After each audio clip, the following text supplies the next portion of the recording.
Hello, hi, good morning. Okay, so I realized that last week I promised I would be doing my fall cozy dark academia TBR, but I'm gonna put a pin in it because I'm still working on it and I want all the books to come in so that I can physically show them to you. I haven't quite fully worked out the exact TBR yet, I'm still working on it. So in the meantime, I thought it had been a while since we'd done a video on sustainable products. So today we are going to do a massive roundup of all of the eco swaps or sustainable products that I use in my kitchen to reduce waste. So without further ado, I will jump right in.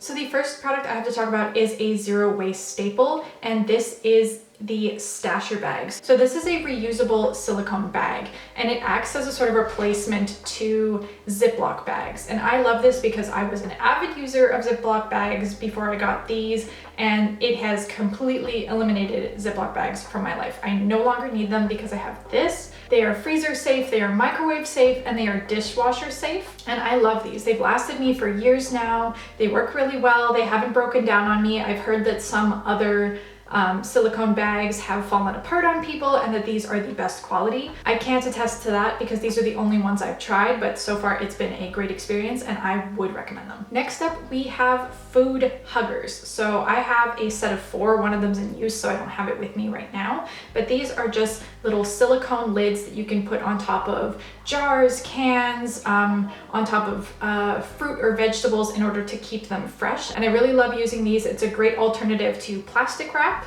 and they sell them in all sorts of different colors, shapes, and sizes, and I just find these really convenient, so I love them. Next up is another replacement for plastic wrap. I have these silicone bowl covers. So I have these in 3 different sizes. I have the large one, the medium one, and the small one. And these are good, but they're not great. The problem with these I find is that the bowl that you're covering has to be somewhat exact to the size of the silicone cover because it doesn't have a whole lot of grip on the side here. So if you're stretching it too far, it's just gonna snap back, it's not gonna fit. And if it's too small, it's just gonna kind of sit on top. And so if anything, you have to take a rubber band to kind of tie it down. So I don't find it fits a lot of the stuff that I own. So maybe it's just an issue of like what I have, it's not super compatible with, but these work, but they're not my favorite eco swap. The next thing I have is a silicone baking mat. I have a couple different kinds of these, and these are great as an alternative to parchment paper. I love these because it's convenient. You can lay it down on the pan and it makes cleanup a lot easier because you can remove them from the pan and wash them in the sink. And you can use them for any number of things. We have some that are for cooking and some separate ones that are for baking. And I love these. I use them all the time. I find them super convenient. On a similar note, I also have silicone muffin cups or cupcake cups. So these are a good replacement for the single-use kind of paper ones. And whenever I make cupcakes, I don't have to feel guilty anymore for using those. I can use these instead and use them over and over and over. They're durable, they're able to take the high heat of the oven, and it makes making cupcakes and muffins a lot easier because I don't have to pry them out of the pan. They pop out easily with these. And last but not least in my long list of silicone products, I have these, which are reusable straws. Now I know reusable straws are kind of a controversial topic in the zero waste space, but I really like these. I use these all the time for my smoothies because they're a bit thicker. And I know they're not necessary. Obviously, you can just drink directly from your cup, and these won't work for everybody. I know people with disabilities have said that these are not a great alternative because they can end up biting through them. I do like these, I do enjoy them, and I use them regularly. Keeping with the same theme, I have a couple other reusable straws. I also have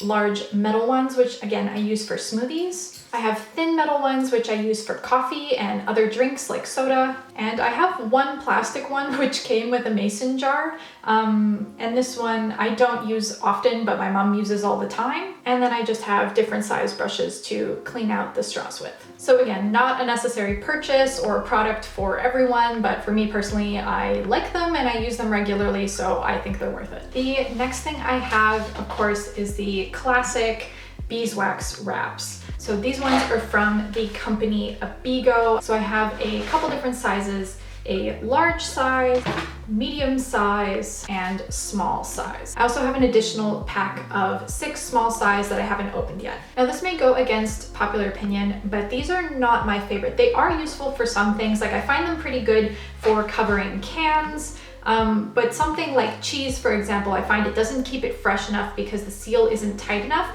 It doesn't stick well enough. And overall, I just don't find myself reaching for these as often as I do some of my other swaps. But I think this might just be personal preference, and I would still recommend them because they do work for some things. I think it's just up to the individual and how much you think you're going to get use out of them. But otherwise, I do think they're still a pretty good alternative, and I would give them a go. So next I'm going to move on to some cleaning products, the first being this Loofa Sponge. So this is an alternative to a sort of plastic sponge, and I like this. I think it's a lot of fun. It's massive, obviously, so this is great for really large dishes like pots and pans. It can cover a lot of surface area quite quickly.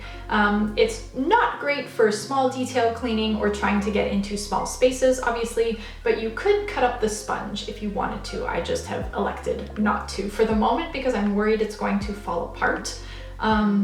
Otherwise, I think it's a great alternative and it's kind of fun to use, so I would recommend it. So next is a super popular item in the zero waste space, and this is a bamboo dish brush. I have one with a handle and one that's sort of handheld, and both of these are really great for cleaning dishes. I use both of them all the time. I think this one you're supposed to be able to remove the head and replace it, but I'm not quite sure how that's going to work.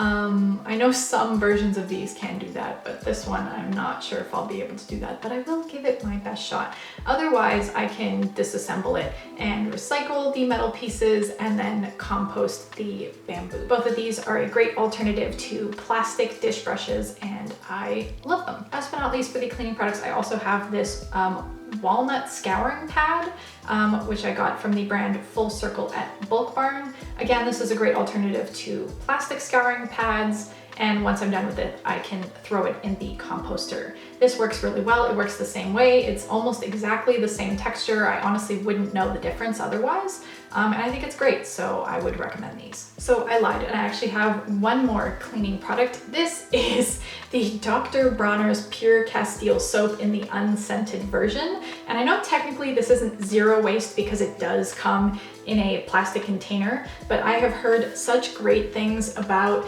the ethics of this company. For example, it is a profit-sharing company, so if the company makes money, everybody in the company makes money, not just the people at the top. They're also a B certified corporation, so they have both really ethical and sustainable business practices. And I also got this item obviously in the 1 liter container, so it is bulk, which means it's less plastic overall, so I don't feel too bad about buying this particular item. In fact, I feel pretty good knowing that my money is going to an ethical company. I do, however, want to try in the future. I've seen these sort of dish blocks, maybe I'll insert a photo here, that come without plastic, so that's something I would be curious to try in the future. This particular item can be used as hand soap, dish soap, and dishwasher soap. So you can get a lot of different uses out of it. In fact, there's hundreds more than what I just mentioned there.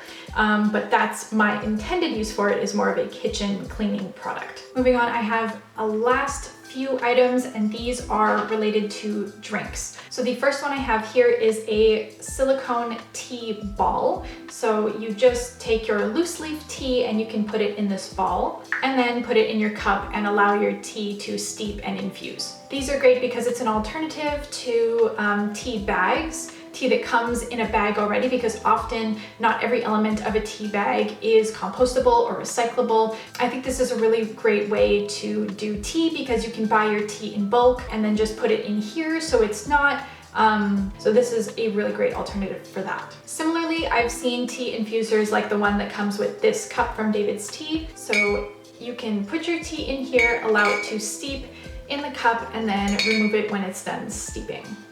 So I just wanted to mention this general idea. David's Tea has lots of different options, and I like buying my tea from David's Tea because they offer their teas in bulk as well. So you can bring in your tin or container and they will fill it for you, and then you don't have to have any packaging with your tea. David's Tea is also a Canadian company, so local to me, so I love to support that. And finally, the last item on my massive zero waste eco-friendly product overview is this French press. So again, this is another way that I can have drinks without any pods, plastic filters. So all I have to do is buy my coffee beans in bulk, and then I'm able to grind them up at home, or I can grind them up at the bulk store. I just elect to do it at home because I find it fresher. And then I'm able to put the beans at the bottom and then fill the entire container with water. And I let it steep at least overnight, if not for several days, because I like a really strong cup of coffee. I prefer to do cold brew. So after several hours, I will pour the coffee over ice and then add my creamer or syrups.